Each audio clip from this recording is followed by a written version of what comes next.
بسم الله الرحمن الرحيم الحمد لله رب العالمين والصلاة والسلام على رسوله الأمين محمد وعلى آله وصحبه أجمعين. خۆشەویستان خۆشحاڵم کە لە ئاڵلقەی ژمارە 100 بەرنامەی نووسین یادەوەری بە خزمەتەوەی خۆشەویست گەشتینەوە لەگەڵ بەڕێز مامۆستا عەلی باپیر بۆ تاوتوێکردنی پرسێکی گرنگ کە لە چوارچێوەی گرنگی ڕەوش لە سیاسەتی کتێبەکەی مامۆستا عەلیە تاوتوێیەکەین. قسەکە لەسەرەوەی زۆر جار دێنە دەرەوەی کتێبەکە و ئەچینەوە ناو کتێبەکە بۆەوەی کە لە کۆتاییە ئەمە شتێک پێشکەشکەین کە سوودی بۆ بە شێوەیەکی گشتی بۆ خەڵکی هەبێ. ئەم پەیامە بگا بە بەرپرسان و جۆرێک ڕایان چڵەکێنێەوە ئەوانش بەخۆیان دابێنەوە و خەڵکیش ڕاستەکە بزانێت کە بەرپرسیارە، چونکە لە ئێستاە خەڵکو بە ئاڵێن دەسەڵات یەکتری تەواوەکەن، واتە دەسەڵات ئێستا لە خۆیەوە نایە یاخۆ باڵێن لە ئاسمانەوە کەس نایە بڵێ من بە دەسەڵاتداری ئێوە، بەڵکو خەڵک هەڵێ بژێرە و دوجار ئەبێ بە دەسەڵاتداری خۆشی. لەبەرەوە ئەم پرسێکی گرنگەوە ئێمە لەگەڵ مامۆستایە زۆر لەسەری ئەمێنینەوە و وردەکاری زۆر تیاکەین لەبەر ئەوەی کە پەیامەکە بە شێوەیەکی گشتی بگات. جارێککە بەخێر بێ مامۆستا، زۆر سپاس کاک پەیوەند، ئێوەش بەخێر بێن. سوپاس دەکەین مامۆستا. بە بچینە سەر تەوەری پێنجەم لە کتێبەکە، ڕەوشتە بەرزە سیاسیەکانی خەڵک لەگەڵ بەرپرس و حکومڕاناندا. هاتووە لەم بە شەش بنەمە هێناوە جەنابەت کە پێک دێ بەم شێوەیە خۆ بە بەرپرسیار زانین بەرامبەر بە کۆمەلگا تا دەگاتە خۆ دوورگرتن لە خیانەت و فێڵ و کاری ژێربەژێر. ئەمانە جگە لەوەی هەندێک بنەمای ئەخلاقین کۆمەڵێک پێوەر و بنەمای یاسایشن مامۆستا لانی کەم لە دڵ و دەرونی خەڵکیدا، بەڵام زۆر جار خەڵک خۆی وا پیشانەدا کە هیچ ئەرک و بەرپرسیارەتێکی نییە. أما بو الحمد لله رب العالمين وصلوات الله وسلامه وبركاته على حبيبنا وشفيعنا وقائدنا مقتدانا إمام المتقين وقائد المجاهدين محمد وآله أجمعين من الصحب والأزواج والقرابة والتابعين لهم بإحسان إلى يوم الدين. كاك بيون من كاتي خوي ك أما ديار دو تاربوا گوتومەتەوە لە خولێکدا کە ئامادەم دەکردن گەڕام و بۆ زۆر لە سەرچاوەکانی سیاسەتی شەرعی و دەوڵەتداری لە ئیسلامدا کە خۆت ئاگاداری من کتێبێکم هەیە بە ناوی ئیسلام و دەوڵەتداری، مەوسوعەیەکە 4 کتێبە. ئەوەی کە پێی گەیشتم ئەو سی ڕەوشتەیە، 12یان وەکو پرەنسیپ و مەبدەئی ئەخلاقی سیاسی کە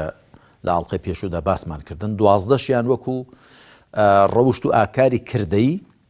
کە هەر لە حکومڕانان و سیاست مەداراندا دەبێ بێنەدی، و 6یان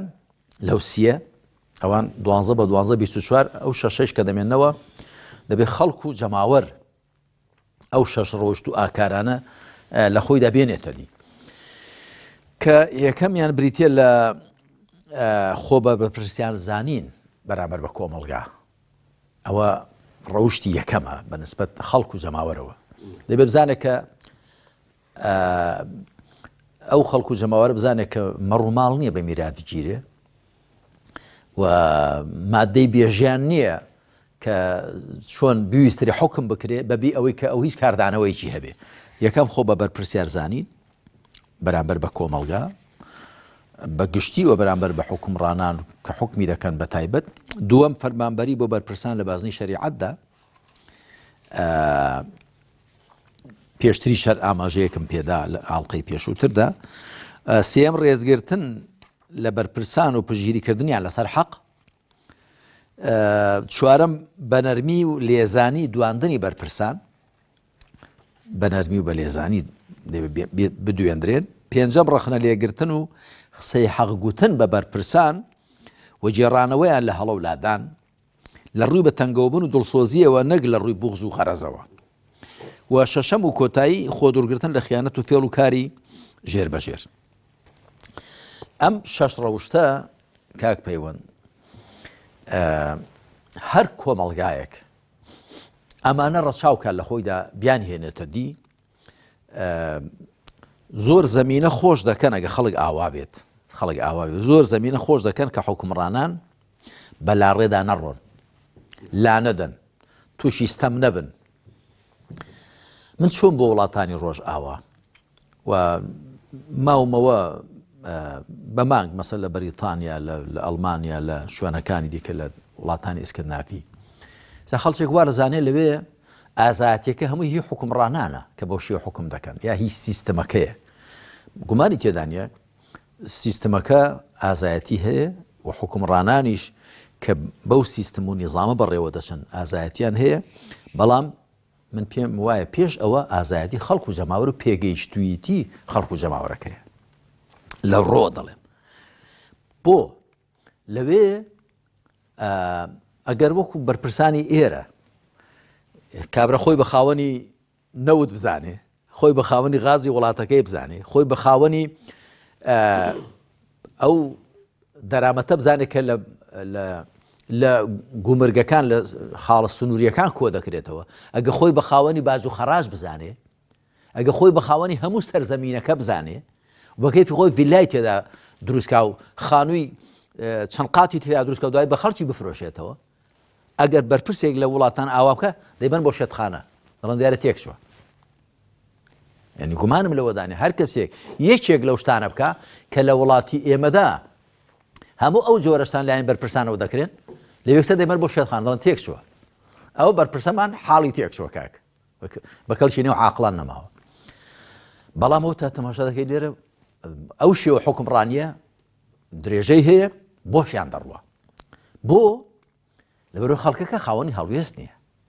بۆیە من خاڵی یەکەمم بۆ داناوە ڕەوشتی یەکەم کە دەبێت خەڵک و جەماوەر لە بواری سیاسەت و حکومڕانیدا خۆیان پێبڕازێننەوە بریتێلەوە هەست بە بەرپرسیارەتی بکەن لە بەرامبەر کۆمەڵگادا لە ئیسلامدا حکومڕانان نوێنەری خەڵکن خەڵک دایان دەنێ و خەڵک دەبێت چاودێریان بکە و خەڵک دەبێت لاشیان بەرێ و لێشیان بپرسێتەوە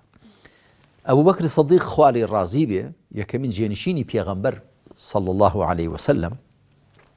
وەکو لە سیرە ئیبن هیشامدا و لە کتێبەکانی دیکەی ژیاننامەی پێغەمبەردا هاتووە عليه الصلاة والسلام کاتێک کە دادەندرێ هەڵدەبژێردرێ لانی مسلمانانەوە دەڵێ قد وليت عليكم ولست بخيركم إن أحسنت فأعينوني وإن أسأت فقوموني دەڵێ منەوە هەڵ دانراوم بەسەرتانەوە خۆم دانەناوە حکمی میراتی و بنەماڵەی نییە خۆ سەپاندن و خۆ فەڕزکردن نییە غەش و فرت و فێڵ و چاوبەستەی چێکردن لە خەڵک نییە بە ناوی هەڵبژاردنەوە دانراوم خۆتان داتان ناوم بەڵام خۆم لێەوە بە چاکتر نازانم وەلەست بخەیریکم نەک کابرا وەکو عەشیرەت وەکو بنەماڵە وەکو شەخص پێی وابێ لە خەڵکەکە چاکترە پێی وا ئەو خوێنەی بەڕێگەکانی ئەودا دێو دەچێت ژایە لەو خوێنی بەڕێژی خەڵکدا دێو دەچێت پێی وایە ئەو شتێکی دیکەیە وەکو عەشیرەتەکەی وەکو بنەماڵەکەی وەکو قەومەکەی شتێکی دیکەیە کاکە كلكم من آدم وآدم خلق من تراب هەمووتان لە ئادەمن ئادەمی لەگەڵ دروست بووە لە ڕووی جەستەیەکەوە جەستەکەمانەوە لە ڕوو ڕوحەکەشەوە ڕوحیش مەخلوقێکی خوایە و دروستکراوێکی خوایە و خوای تاالە بەبەر جەستەی هەر کامێکمانیدا کردووە جا ئەو بەکر خوالی ڕازی بێ دەڵێ چی قد وليت عليكم ولست بخيركم لە ئێوە خۆم بە چاکتر نازانم إن أحسنت فأعينوني ئەگەر چاکم کرد پابەند بووم بە سیستەم و نظام و بە شەریعەتەوە هاوکارم بن وإن أسأت فقوموني ئەگەر خراپیشم کرد ڕاستم کەنەوە نەک کابرا پێی وابێ هەرچی ئەو دەیڵێ ئەوە ڕاستە هیچ هەڵەی تێدا نییە ئەوە مەنتیقیشی فێرعەونانەیە فێرعەون لە سوورەتی غافیردا خوای پەروەردگار لێ دەجێڕێتەوە دوای ئەوەی موسى عليه الصلاة والسلام پیامی خوای پێڕادەگەیەنێ دەڵێ ذروني أقتل موسى وليدع ربه إني أخاف أن يبدل دينكم أو أن يظهر في الأرض الفساد فرعون لێم گەڕن با موسا بکوژم باویش لە پەروەردگاری بپاڕێتەوە چونکە من دەترسێم دینەکەتان تێکدا یاخود ئاشوب و خراپە لە زەویدا بڵاو کاتەوە یعنی دین و ژینتان تێکدا وەکو فرعون دین و ژینی خەڵکی باش خزمەت کرد بێ پیاوێک لە دارودەستەی فرعون دیارە ئیماندارە و ئیمانەکەی تاسا شاردۆتەوە بەرگری لێ دەکا جا لە کاتێک ئەو هەڵدەسێ بۆ مڕافعە و بەرگریکردن لە موسى عليه الصلاة والسلام چەند قسەی زۆر باش دەکا فرعون قسەی پێدەبڕێ دەڵێ ما ئوریکم ئیلا ما ئەڕا وما ئەهدیکم ئیلا سەبیل الرەشاد هەر ئەوەتان پێ دەڵێم کە خۆم دەیزانم و هەرچی منیش دەڵێم هەمووی ڕاستە ئەو منطقی فرعونیە خی پەروەردگار چۆن ئەم منطقەمان بۆ باز دەکا کە سەری بەچی گەیاند سەری بەوە گەیاند کە خۆی قەومەکەی لە دەریای سووردا نەغرۆ ببن غەرق ببن ئەم منطقەی فرعونمان بۆ باز دەکا منطقێکی دیکەش و لۆژیکێکی دیکەمان هی حکمڕانانمان بۆ باز دەکا لە سوورەتی نەملدا کە هیچ چێیە مەلیکەی سەبە شاژنێک حکمڕان بۆ لە سەبە تەماشا بکە جارێ ئێستا هیدایەتی خواشی وەرنەگرتووە بەڵە هەر بە حکمی عەقڵ و فیترەت دەڵێ يا أيها الملأ أفتوني في أمري ما كنت قاطعة أمرا حتى تشهدون أي مجلس أي کار بەدەستان ڕای خۆتانم پێ بڵێن من هیچ بڕیارێک نادەم تاکو ئێوە ئامادە نەبن ئەمە کرۆکی ئەوەی کە پێ دەگوترێ حکمی ڕاوێژی یا دیموکراسی دوایی ئەو شێوە بیرکردنەوەیە ئەو لۆژیکە لە حکمڕانی کە تۆ خەڵک بە خاوەن پشک و بەش بزانی و خۆشت بە ئەوان بە هاوکاری خۆت بزانی و پرسیان پێ بکەی بەبێ ئەوان بڕیاریەک لایکەرەوە نەدەی سەری بەچی گەیان سەری بەوە گەیاند کە مەلیکەی سەبە دەچێت بۆ لای سولەیمان عەلەیهی سەڵات وەسەلام کە پێغەمبەری خوایە و لە کۆتاییدا دەڵێ ئەسلەمت مع سولەیمانە لله رب العالمین خوای پەروەردگار بۆ ئەو دوو نمونەیەمان بۆ دەجێڕێتەوە نمونەی فرعون کە دەڵێ هەرچی من بێڵێم هەر ئەوە دەڵێم کە خۆم دەیزانم هەرچی منیش بێڵم هەمووی ڕاستە نابێت کەس سەبڕەت کاتەوە بەوە شاژنی سەبە ئیشکە ئافرەتێکە شاژنە بەڵام خۆی و قەومەکەی بەرەو ڕژد و سەرڕاستی دەبا لەبەرەوە کە بناغی حکومەکەی بریتێ لە ڕاوێژ پرسکردن بە خەڵک جا خەڵک کاک پەیوەند ئەگەر هەستێکی زیندوی هەبێ خەڵک ئەگەر هەست بە بەرپرسیارەتی بکە گومانی تێدانە زۆر ڕێگە دەگرێت لەوەی کە حکمڕانەکە بەولەولادا بڕوە جارێ عومەری کوڕی خەتاب خواری ڕازی بێ جێنشینی دووەمی پێغەمبەر صلی الله عليه وسلم لەسەر مینبەر دەڵێ خەڵچینە ئەگەر ئاوە مەیل بەلای دنیادا بکەم چی دەڵێن ئێوە چی دەکەن خەڵکەکە بێدەنگ دەبێ ئەو لەسەر مینبەر جاری دووەم پرسیاریان لێ دەکات و خەڵکەکە بێدەنگ دەبێ دیارە شەرمیان لێ کردووە زۆر بە سام و هەیبەت بۆ عومەر و پیاوێکی زۆر بۆ خوا سڵحاو بووە خوا لێ ڕازی بێ جاری سێم کە دووبارەی دەکاتەوە بە توندی خەری دەبێت تووڕە بێ یەکێک دەڵێ ئەگەر میل ئاوا بکەی بەلای دنیادا و لا بدەی ئێمەش بە شمشێرەکانمان ڕاستە دەکەینەوە دەڵێ لەگەڵ من تە دەڵێ بەڵێ لەگەڵ تۆمە سێ جار لێ دووبار دەڵێ لەگەڵ تۆمە دەڵێ خوا بتژێنێتەوە کە منت ژیاندەوە خەریب بوو لە خۆم بترسێم دیار لە پێغەمبەری بیست عەلەیهی سەڵات وسەلام کاتێک دێ حکمڕانانێک دەبن هەر چۆنی حکم کەن خەڵک لە بەرامبەریاندا بێدەنگ و بێ هەڵوێستە حکمی دیکتاتۆری خۆسەپێنیەکەن دەڵێ وام زانی من لەو جوارانم خوا بتژێنێتەوە کە منت ژیاندەوە ئەحیاک الله کەما ئەحیەیتەنی بۆ تەماشارێکی زانی خەڵکەکە زیندویە خەڵکەکە بە هەڵوێستە جا خۆ عومەر خوا لێ ڕازیەوە گەر ئەویش وای نەگوت بە هەر بۆ خۆی ڕاستی گرتووە بەڵام گومانی تێدانێت کە هەموو کەس عومەر نییە خوا لێ ڕازی بێ و گومانی تێدانێت کە خەڵکێکی باشیش دەبنە هاوکار بۆ حکمڕانێکی سەرڕاست و ڕەشید کە زیاتر ڕێی ڕاست بگرێەوە بە دادگەرانە حکمڕانی بکە مامەستا با هەر لەسەر دۆخی خەڵک یاخۆت ئەوەی کە پێوترێت جەماوەر بمێنینەوە پرسیارێکی دیکە ئاڕاستی جەنابەتەکەمە بچەوەیە زۆر جار مامۆستا ئەو کەمە بەشداریە کە هاوڵاتیان شەیکەن بەشدارێکی باش نییە یعنی هەموو جارە بەشداریەکەش باش نییە جەنابەت باسی ئەوەت کرد کە لە ساڵ 75 خەڵکی هەرێمی کوردستان لە ڕابردووە خەڵکیی بێدەنگ بوو لەم هەڵبژاردنەی ڕاواییدا باش مامۆستا ئەوەی کە هەڵوێستیشی هەیە تەنانەت ئەوەی کە مافێکی خۆی بەکارێنێ کە لە ماوەی 4 ساڵە یەکجار شانسی هەیە بەوەی کە بە پەنجەی مافێکی هەیە مافەکەی خۆی بەکاربێنە جاری وای واز لەو مافەش هێنێ کێشەکە لە شتێکی تریا مامۆستا ئەویش ئەوەیە کە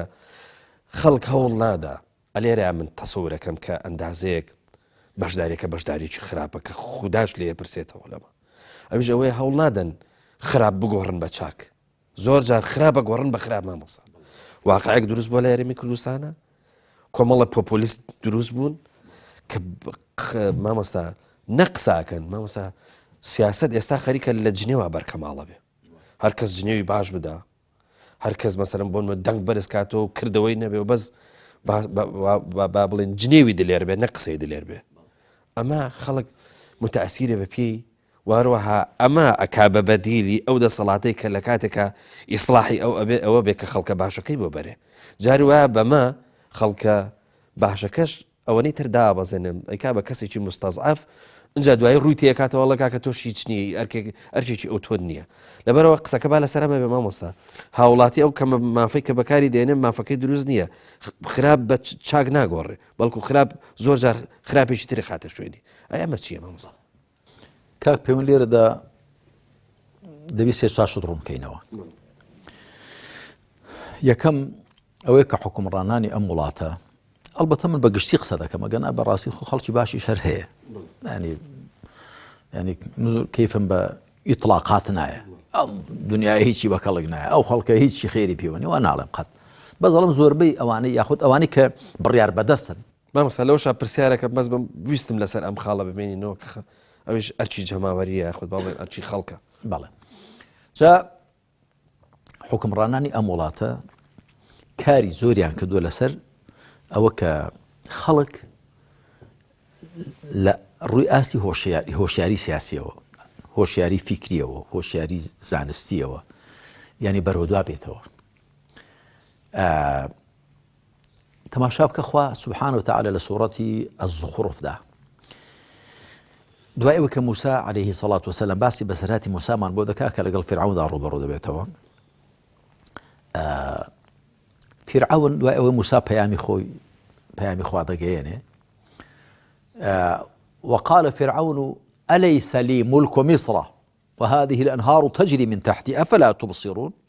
أم أنا خير من هذا الذي هو مهين ولا يكاد يبين فلولا ألقي عليه أسورة من ذهب أو جاء معه الملائكة مقترنين فرعون دەڵێ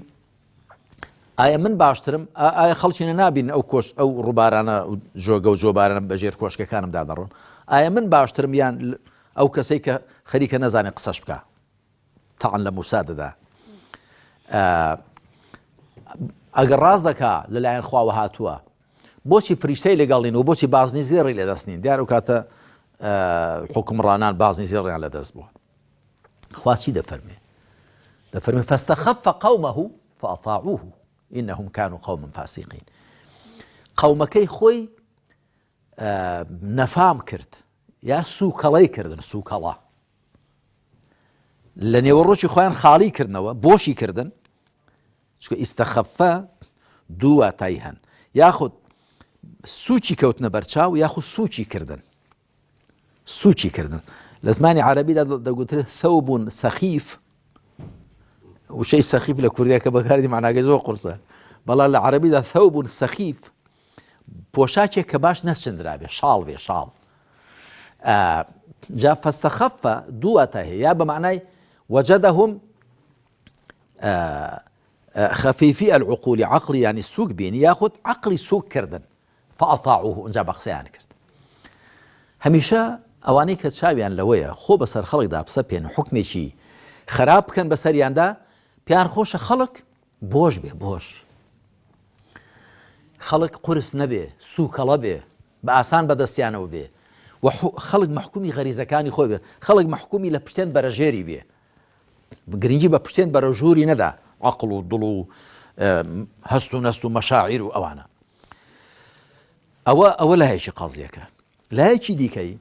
کاک پەیوەند کە خەڵک بۆچی وا دەکا بریتێ لە نائومێدبوونی خەڵک بەداخە ئەو حکمڕانانە خەڵکیان نائومێد کردووە هەڵبەتە ئەو نائومێدیە شتێکی زۆر خراپە چکە خوا دەفەرمێ ئینەه لا یەیئەس من ڕەوحی الله ئیلا القوم الکافرون لە دەرولێکرانەوەی خوا نائومێد نابێت جگە لە کۆمەڵی بێبڕوایان خەڵک نابێ نائومێد بێ تو بۆ نائومێدی ئەم وەزعە خۆت دروست کردووە ئەو حکمڕانانە بەهۆی تۆ بەناوی تۆ حکم دەکەن وەکو من لەو شتێک دەکە بە بۆنەی سیوەک ساڵی یادی سیوەک ساڵی ڕاپەڕنۆگت بووم ئەو کەمینەیە لەو 125 کەمینەیەک حکمڕانەکانن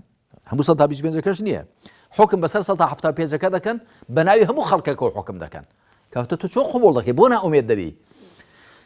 ئەوە دوو سێ هۆکارێکی دیکە ئەوەیە کاک پەیوەند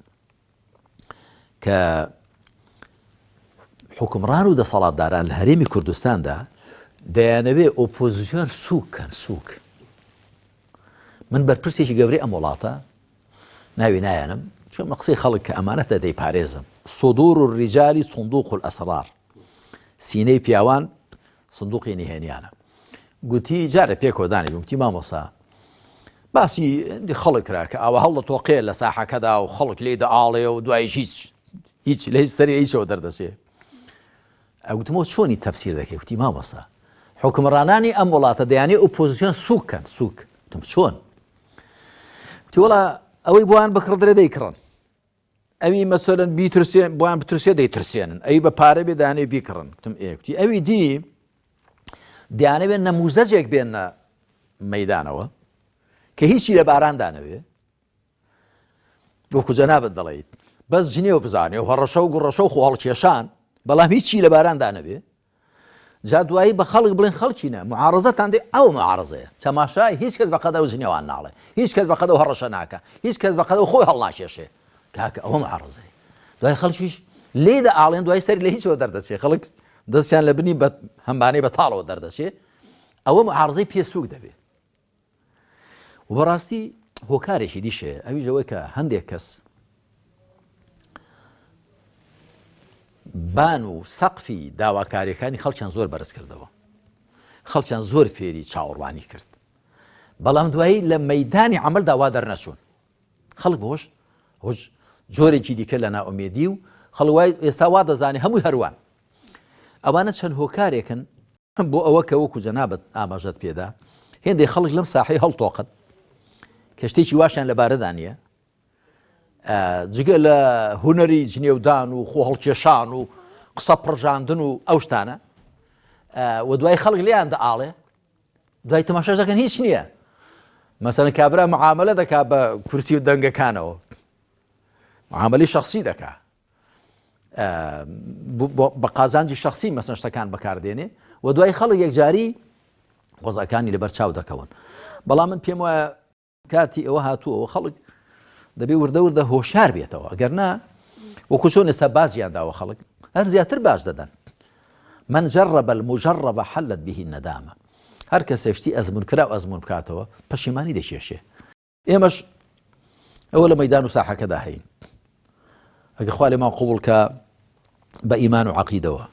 بە ڕەوشت و بەهای بەرز و جوانەوە بە دڵسۆزی و پەرۆشەوە بە ئینساف و دادگەریەوە و نامانەوێت چاوبەست لە خەڵک کەین ومان نامانەوێت خەڵک فێرە ژنێو کەین و نامانەوێت بی ئینساف بین هەین و خەڵکی دیکەش هەیە لە مەیدانەکەدا خەڵک دەبێت چاوی خۆی بکاتەوە چاوپێچی سەر چاوی خۆی لابدا وەچی دیکە نەکەوێتە ژێر کاریگەری خیتابێکی وەکوی جەنابەت دەڵێ پۆلیسانەی عاتیفیانەی وروژێنەرانە چاوی خۆی ورد کاتەوە و لەگەڵ ئەوانەدا بێت کە متمانەی پێیان هەیە و ڕابردوویان شایدی بۆ ئێستا بۆ داهاتویان دەدا مامۆستا لە تەوەرەی شەشەمە کۆی بابەتەکە لە دێڕێکا کورتەکرێتەوە ئەوژەوەیە داڕێنانی ڕەوشت و بەها بەرزەکان لە سیاسەتدا دەرهاویشتەی زۆر خراپ بگرە کارەسارباریشی دەبن بەبەسە لە دانڕێنرانی ڕەوشت لە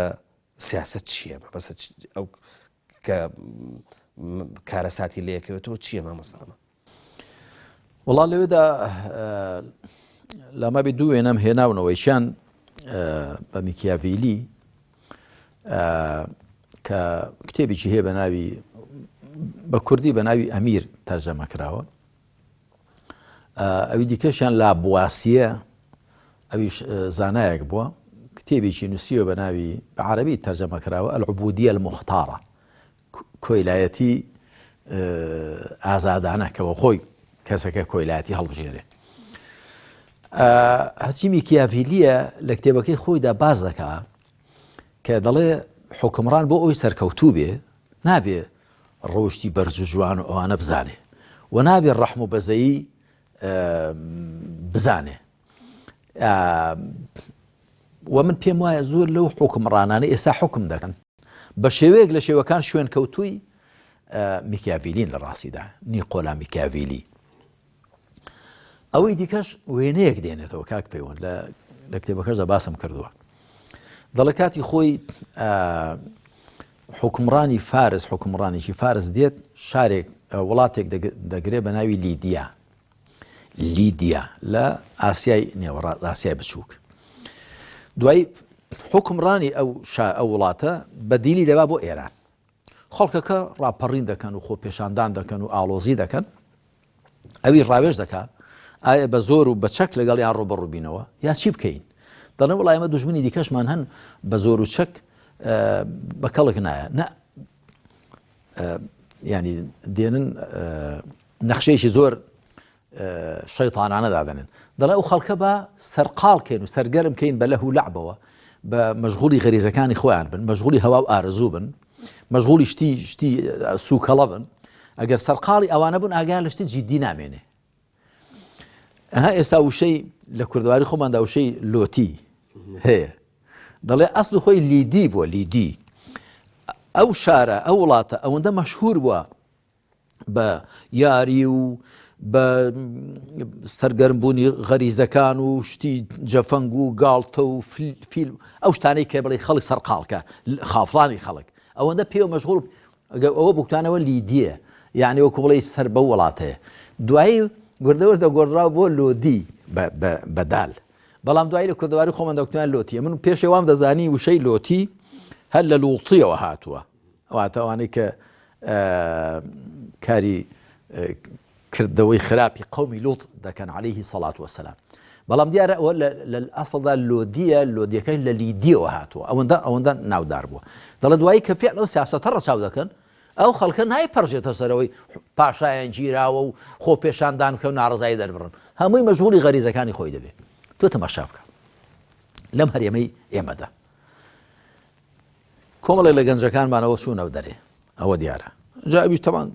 خەڵکیان تێدا هەیە چاک و بەمبەستی چاک دەچێ و خەڵکی بەمبەستی خراپ دەچێت، ئەوانیش هەمووی دەبێت پۆلێن بکرێن. بەڵام خەڵکێکەوە چۆ دەرێ و خەڵکێکی فەوتا لە ڕێ و خوالیان خۆش بێ. بەڵام خەڵکێکی زۆر هەیە لەکوێیە؟ دەدام خەڵکی باشەر هەیە تەمان لە نێو گەنجی کوڕ و کژدا،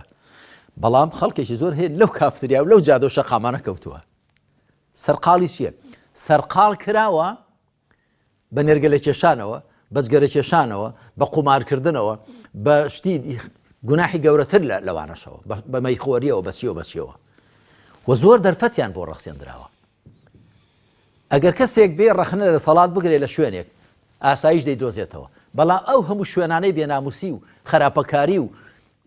خەڵک گەونجاندن هەن لە بەرچاوی دەسەڵات دەکرێن. بۆ دەسەڵاتێک دووبارەی دەکەمەوە کە چاوی لەوە بێ حکمێکی غەشیم بکە، حکمێکی ستەمکارانە بکە، پێویستی بە خەڵکێکەیە کە ئەهلی عەقڵ و شعور و هەست و نەس نەبێت، تەسلیم بێت و مەحکومی غەریزەکانی خۆی بێ. ئێستا تۆ تەماشا بکە جاران خەڵک خۆ پێشاندانی دەکرد لە یادتە لە ساڵی 2011 لە بەردەرگای سەرای سلێمانی دوو مانگە خەڵک خۆ پێشاندانی کرد بۆ چی؟ داگو نابێ ئەوە حکمڕانی بکرێ. زانی ئێستا ئاستی زۆربەی خەڵک چی لێ هاتووەتەوە؟ موچەکەم دەیە کردیانەوە بە نیوە موچە چارەگە موچە. ئێستا بەس خەڵک مەطلەبێ موچەکەم دێ، موچەیان بدەی هەمووی بێدەنگ دەبێ.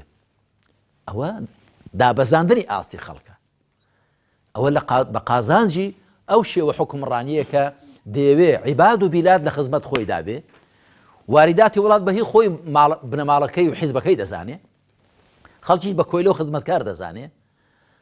ئەنجا خەڵک برسی دەکات، تەنگە تاو دەکات، سەغڵەتی دەکات، ئەگەر ئێشی ڕەخنەیەکی گرت دەیگرێ تۆمەتی بۆ دروست دەکات، سیناری بۆ دروست دەکات،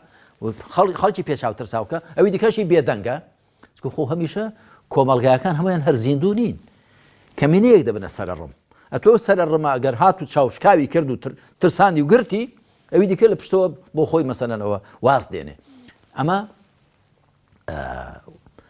ئەو دۆخەنە ئاساییە کە بەسەر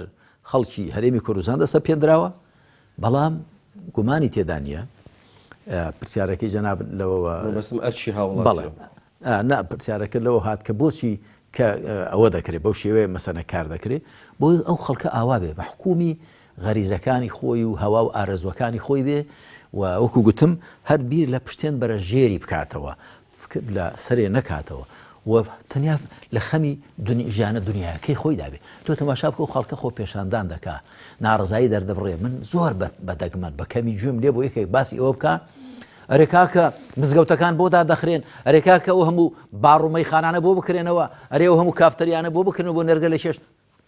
کەمتر وا باسی ئەوە بکەن هەر باسی ئەوە دەکەن ئەرێ موشەکە کەی دێ و موشەکە هەمووی بۆ تۆ بە موچە باشە ئەدی بە تۆ موچەشت هەبوو هیچ گرفتی ئەوەت نەبوو خۆ لە ساڵی 2011 خەڵک موچە شتی هەموو ئەوە بوو بەڵام خەڵکێکی زیندوتر هەبوو هەست و نەستێکی دیکەی هەبوو بیری دەکردەوە لەو کە نایە بە شێوە حوکمڕانی بکرێن ئەوە گومانی تێدا نییە کە کارکردن لەسەر عەقڵی خەڵک و کارکردن لەسەر ئەوە کە خەڵک دڵ و دەرونی فشێوێندرێ و خەڵک ئاستی فیکری نزم بکرێتەوە و ڕەوشتی تێک بدرێ بە تەکید لە قازانجی ئەو شێوە حوکمڕانیە کە لە وڵاتەدا دەگوزارێ مامۆستا لە تەوەری حوتەما کە کۆتا تەوەرە لە کتێبەکەیە پرسیارێکەکەیت ینی پرسیارەکە دوایی خۆشت وڵامی دەیتەوە بەڵام من لێرە بەس پرسیارەکەکەمەوە بۆی جەنابەت وڵامان بیتەوە ئەوش ئەوەی ئایا لە کۆتاییە چۆن دەتوانین سیاسەتێکی ڕەوشت بەرزانە بکەین مەڵێ من لەما بێت چوار خاڵم خستونە ڕوو کە کەسانێک دەتوانن سیاسەتێکی ڕەوشت بەرزانە بکەن و سیاسەتێک بە بەها بەرزەکانەوە لە خزمەتی خەڵک و وڵاتدا بێ و جێگەی ڕەزامەندی خوا بێ یەکەم دەبێ ئەو حوکمڕان و سیاست مەداران خاوەنی بووناسیەکی ڕاست و دروست بن واتە شێوەی تێڕوانینیان بۆ خۆیان بۆ ژیانی دنیا بۆ خەڵک و کۆمەڵگا بۆ گەردوون بۆ دنیا بۆ دوا ڕۆژ شتێکی ڕاست و دروست بێ ینی ژیانی دنیا وا ببینە کە قۆناغێکە لە قۆناغەکانی ژیان شوێنی تیا تاقیکردنەوەی و مرۆڤ وا ببینە کە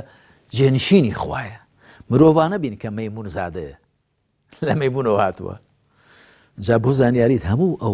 ئەوانەی چاویان لە حوکمڕانی خۆسە پێنانەیە هەمیشە دەیانەوێ ئیمان و عەقیدە لەڵی خەڵک دانێڵن و دەیانەوێت کە خەڵک خۆی لا بێنەرخ بێ چون مرۆڤ کە خۆی لا بێنەرخ بوو خۆی هەرزان فرۆش دەکا پێغەمبەران سەڵات و سەلامی خۆیان لەسەر بێ هەمیشە بانگی کەرامەت و ڕێز و حورمەتیان بەگوێ خەڵکدا داوە خەڵچینە ئێوە جێنشینی خوان خەڵچینە ئێوە مەخلوقێکی بەڕێزن خەڵچینە خی پڕگەر ئەمانەتی خۆی بە ئێوە سپاردووە خەڵچینە ئێوە دەبێ بزان داخوا چۆن دەژین ئێوە تەنیا بۆ دنیا نەخڵقاون ڕۆژی دوایی چاوەڕێتان دەکا مرۆڤ گەر ئاوا بیری کردەوە حرمەت و ڕێزی خۆی دەزانێ کە حرمەت و ڕێزی خۆی دانێ خۆی هەرزان فرۆش ناکە خۆی نەک بە پارەی حرام خۆی بە پارەی حەڵاڵیش نافرۆشێ ئەوە یەک دوو ئیمان و عەقیدەیەکی ڕاست و دروست کە بووناسی ئەوەیە کە تۆ تێڕوانینت چۆنە بۆ خۆت و بۆ دنیا و بۆ ژیانی دنیا و بۆ ڕۆژی دوایی و بۆ خوای پەروەردگار و ئەوانە ئیمان و عەقیدە لەسەر ئەو بناغەیە هەڵدەچەندرێ ئیمان بەخوا سوبحانه وتعالى بە فریشتەکانی بە کتێبەکانی بە پێغەمبەرانی عەلەیهیم وسەڵات وسەلام بە دیداری خوا بە ڕۆژی دوایی و بە نەخشەدانان و جێبەجێکردنی خواوەتە قەدەر و قەضا و دوای ئەوە خواپەرستیەکی چاک ئەگەر مرۆڤ ئەگەر بووناسیەکی باشی هەبێ ئیمان و عەقیدەی چاکی دەبێت ئیمان و عەقیدەی باش بوو خواپەرستیەکی باشی دەبێت و چوارەم ڕازانەوە بە ڕەوشتە جوانەکان ڕەوشتە بەرزەکان ڕەوشتە پەسەندەکان ئەم چوار شادەماری حوکمڕانیەکی ڕەشیدن حوکمڕانانێک کە ئاوا بیر بکەنەوە حوکمڕانانێک کە ئەو چوارەیان هەبن بووناسیەکی ڕاست ئیمان و عەقیدەیەکی تەواو خواپەرستیەکی چاک ڕەوشتێکی بەرز و جوان گومانی تێدانە کە سیاسەتکردنەکەشیان کە لەو سەرچاوەوە هەڵدەقڵێ لەو سەرچاوە ڕوونەوە سیاسەتێکی ڕێک و ڕاز دەبێت ئەمە ئەگەر تەماشای مێژوو بکەین وایە ئەگەر تەماشای مێژوو بکەین ئەوانەی کە بەو شێوەیە بوون ئاوا حوکمڕانیان کردووە و پاشان بەپێی عەقڵ و لۆژیکیش هەر دیارە یعنی کەسێک پەیوەندی بەخواوە بێ سوبحانه وتعالى و چاودێری خوا بەسەر خۆی ببینێ و چاوەڕێی ڕۆژی دوایی بکە کە لێی دەپرسرێتەوە گومانی تێدانی کە حساب بۆ ئەو ڕۆژە دەکا کوردواری خۆمان دەڵێن لەو کەسە بترسێ کە لە خوا ناترسێ ئەوانی سام و هەیبەتی خوان لە دڵدانی حسابی ڕۆژی دوایی ناکەن ئەوانن کە هەروە بە گوناح و تاوان دەیدەنەبەر وەکو خوای پەروەردگار لە سوورەتی سەرەتای سوورەتی قیامەتدا دەفەرمێ بسم الله الرحمن الرحیم لا أقسم بيوم القيامة ولا أقسم بالنفس اللوامة أيحسب الإنسان أن لن نجمع عظامه بلى قادرين على أن نسوي بنانه بل يريد الإنسان ليفجر أمامه يسأل أيان يوم القيامة. ما بس أودو آياته بلكم رفض هروا بقناح تاوان بيدات بر بويا دا برسي روج قيامتي كان جيه شون كبر رأي بقيامتني ديوي بقناح تاوان بيدات بر بويا من بيم أو شوار هو كارا أو شوار شادة مارا أجر لحكم رانان يقدا هبن كماني تيدانيا وين لذا كان ك بري راس دا بشيويشي راس تدروس حكم راني خلق كان وخوان بخاوني خلق نزانا بلكو خوان بخدمت كاري خلق بزانا وخوي برجال بخاوني خوان وخلق كاش بزانا وأويك لولاتك دا هي بهي خوانو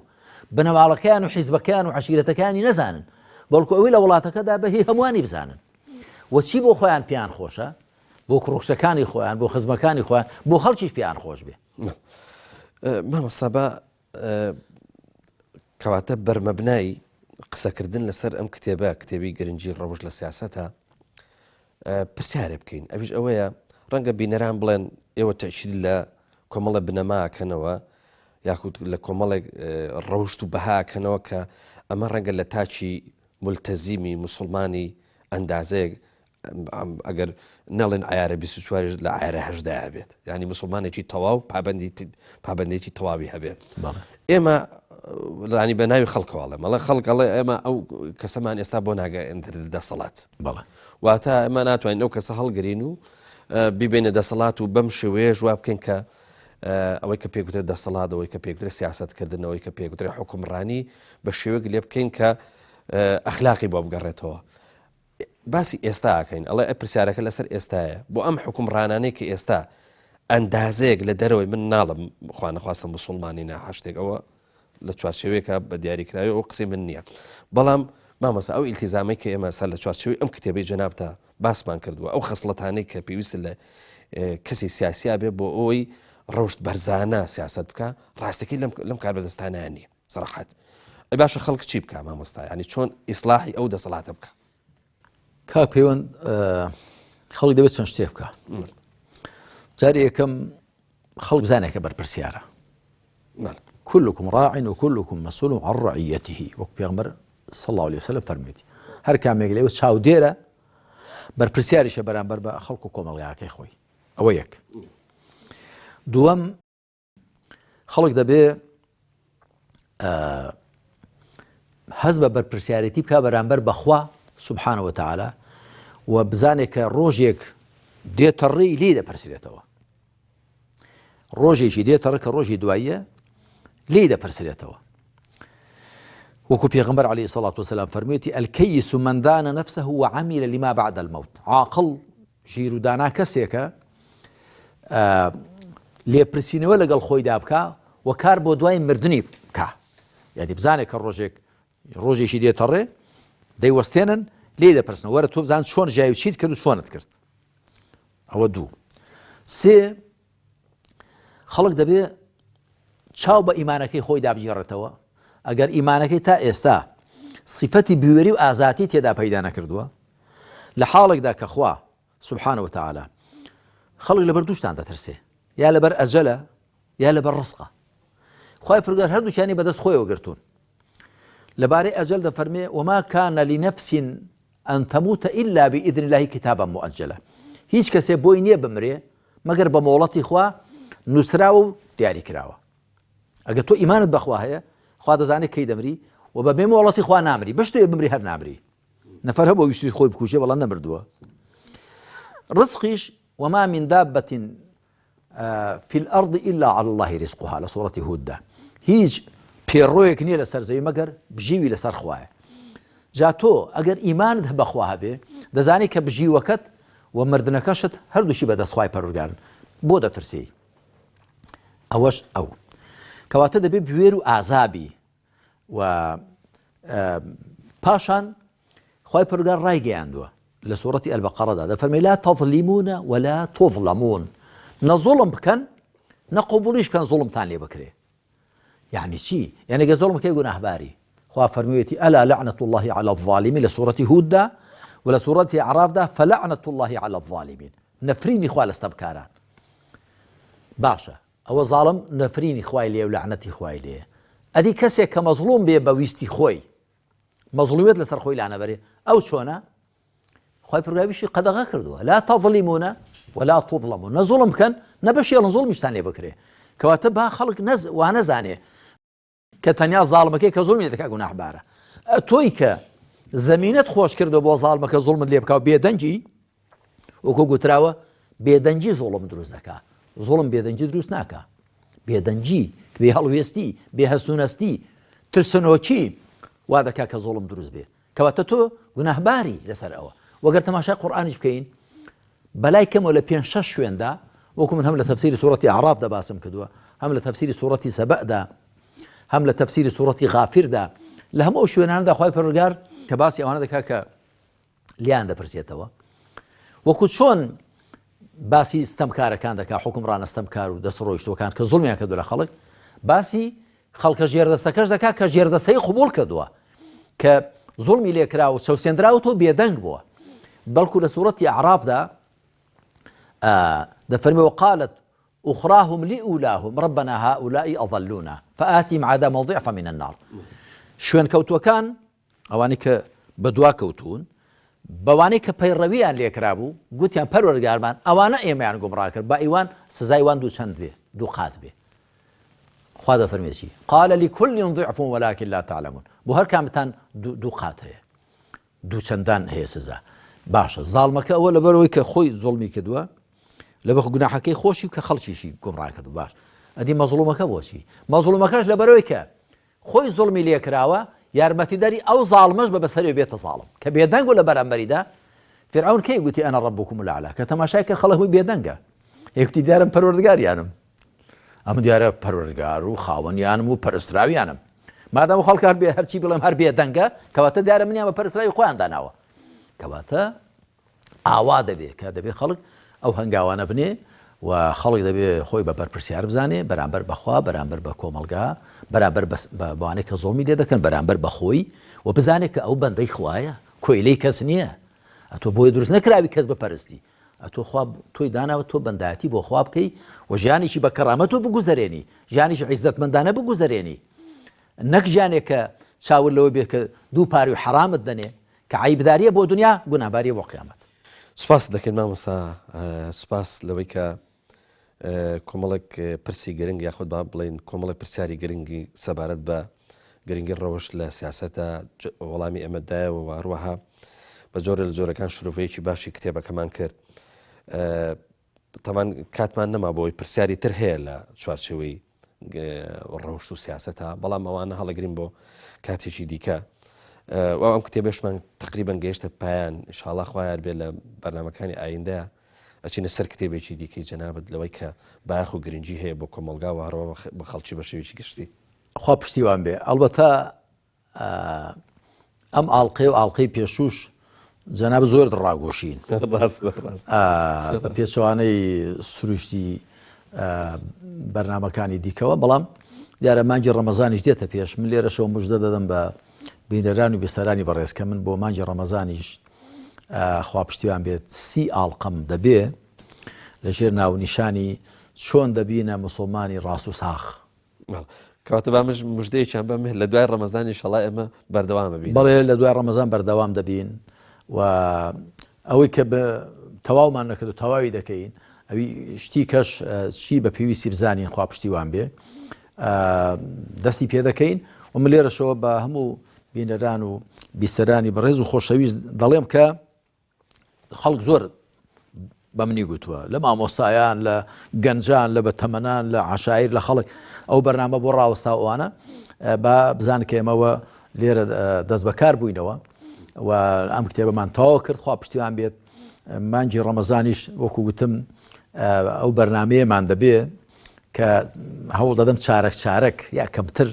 قسە بکەم بە لەژێر ناونیشانی چۆن دەبینە موسڵمانی ڕاست و ساغ و دوای ڕەمەزانیش خوا پشتیوان بێ ئەوەی کە بۆ چوونی من و بەڕاوێژ لەگەڵ جەنابیشت چ کتێبێکمان پێچاک بوو قسەی لەسەر دەکەین. ئینشاءڵڵا خی گەورە پاداش باتەوە سپاس دەکەین. پاداشی تۆش و بینەرانی بیسەرانی بەڕێزی بداتەوە کە ئەوانیش هاوکارمانن و هاندەرمانن. بەڵە خۆشەویستان ئەڵلقەی ژمارە 100یشم پێشکەشکردن بۆ هیوایە سووتان لێ وەرگرت پێ تاکو بێگەشتنەوەیکی دیکە هەمووتان بەخوای گەورە ئاسپیارم خواتان لەگەڵ.